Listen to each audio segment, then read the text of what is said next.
C'est une histoire d'ambition. Celle d'un pays qui veut fournir l'accès à l'électricité à toute sa population en l'espace d'une dizaine d'années. Aujourd'hui, l'économie du Togo est florissante. Les startups et incubateurs d'énergie travaillent actuellement sur des solutions novatrices. Des systèmes domestiques et mini-réseaux solaires se font installer à travers le pays et les investissements partenariaux et le secteur privé sont en hausse. Comment y sont-ils parvenus?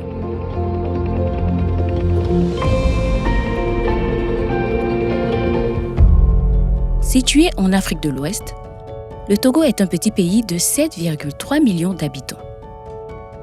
Environ 48% de toute la population bénéficie de l'électricité. 89% de la population urbaine y a accès, contre seulement 19% de la population rurale. De 2005 à 2018, le taux d'électricité est passé de 18% à 45%. Pratiquement, je dirais qu'on a multiplié le taux par 3 en espace de 13 ans. Cette rapide électrification est due à l'extension du réseau national qui a néanmoins ses limites. Ça a été une croissance très importante. Mais en même temps, quand on regardait, il y avait encore une très bonne partie de la population qui n'avait pas accès à l'électricité. On s'est rendu compte que si on progressait, si on continuait à ce rythme, on ne pourrait pas réaliser l'accès à l'électricité pour tous d'ici 2050, ce qui est 20 années après les objectifs du développement durable. Comme beaucoup de pays en voie de développement, le Togo est loin de l'objectif de développement durable numéro 7, dont l'électrification universelle est un élément à part entière avant 2030. Donc, toute la réflexion a été de se dire comment est-ce qu'on peut faire pour accélérer ce processus et faire en sorte d'intégrer de nouvelles technologies qui vont permettre en fait de pouvoir accorder le maximum de personnes et donner accès au maximum de gens de manière à ce que d'ici 2030, tout le monde puisse avoir accès à l'électricité. Ainsi, en 2017, une initiative présidentielle a été lancée avec un plan détaillé et complet abordant les stratégies d'électrification à l'échelle nationale dès 2030. Tout d'abord, un comité interministériel présidé par le bureau du président a été établi. Les ministères de l'énergie et des finances, occupant des rôles de leader, cette structure a permis une collaboration entre ministères et entre gouvernements et acteurs publics. Par la suite, une nouvelle agence d'électrification rurale du Togo a été créée. Elle a envisagé différentes technologies décentralisées pour les zones rurales. En faisant les calculs, on s'est rendu compte qu'il y avait un peu moins de 5000 villages au Togo qui n'avaient pas accès à l'électricité aujourd'hui. Pour chaque village, on est allé calculer ce qu'on appelle le least cost of electricity en fait. Et donc on s'est rendu compte que par exemple, il y avait des villages qui sont très proches du réseau, mais où il y a une faible densité de population, et donc pour lesquels il n'y a pas de sens d'amener le réseau. Donc ce seront sûrement des kits solaires en fait. Il y a par contre des villages qui sont éloignés du réseau, mais où il y a une forte densité de population, où on va mettre des mini-grids. Et puis après, il y a des villages qui sont très éloignés du réseau et où il y a une faible densité de population, ce seront les kits solaires en fait. Une fois qu'on a fait ça, on s'est aussi rendu compte qu'il y a des gens qui vivent dans des zones où il y a l'électricité aujourd'hui, mais qui n'ont pas accès à l'électricité. Et donc, pour ces gens-là, on a décidé de faire une politique de densification du réseau. Et donc, c'est 400 000 autres ménages où on va faire une densification du réseau pour qu'ils soient raccordés au réseau national, en fait. Mais l'accès à l'électricité ne doit pas se limiter aux ménages. Il faut qu'on apporte l'électricité pour l'éclairage public, il faut qu'on puisse électrifier les écoles, il faut qu'on puisse électrifier les centres de santé en fait. Et donc on a estimé qu'il nous fallait installer 120 000 lampadaires, surtout notamment dans les zones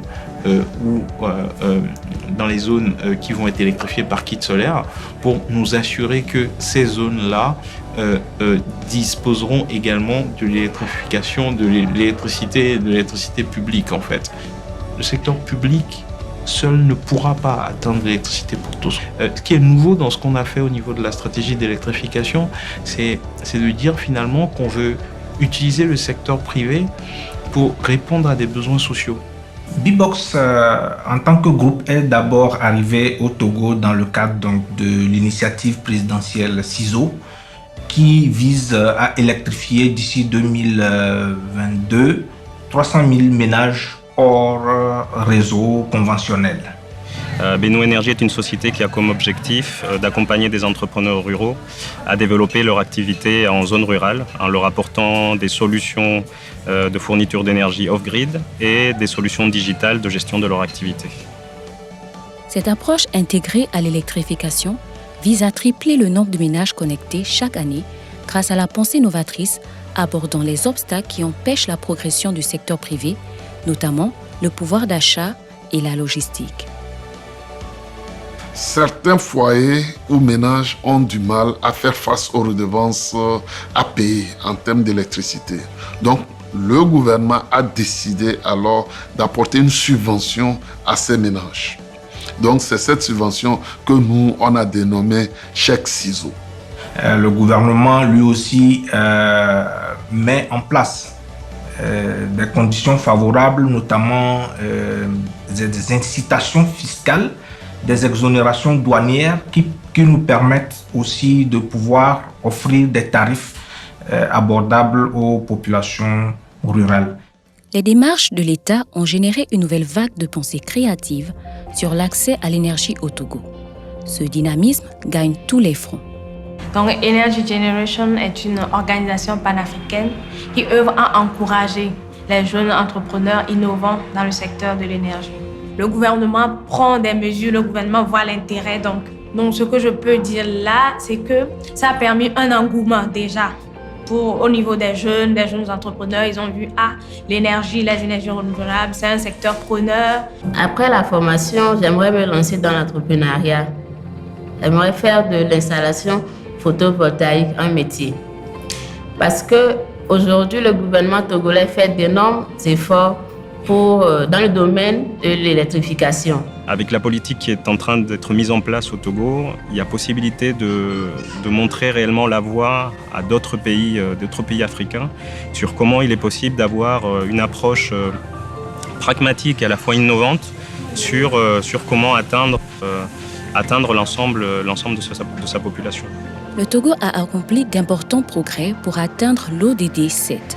En instaurant une base saine et un cadre réglementaire pour accélérer les démarches vers l'accès à l'électricité universelle.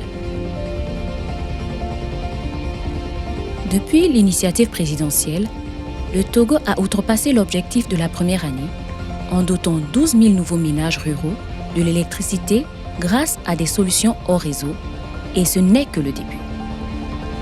Quand bien même il reste un long chemin, l'approche intégrée à l'électrification du Togo prouve que la volonté politique et l'innovation réunies permettent l'atteinte d'objectifs ambitieux.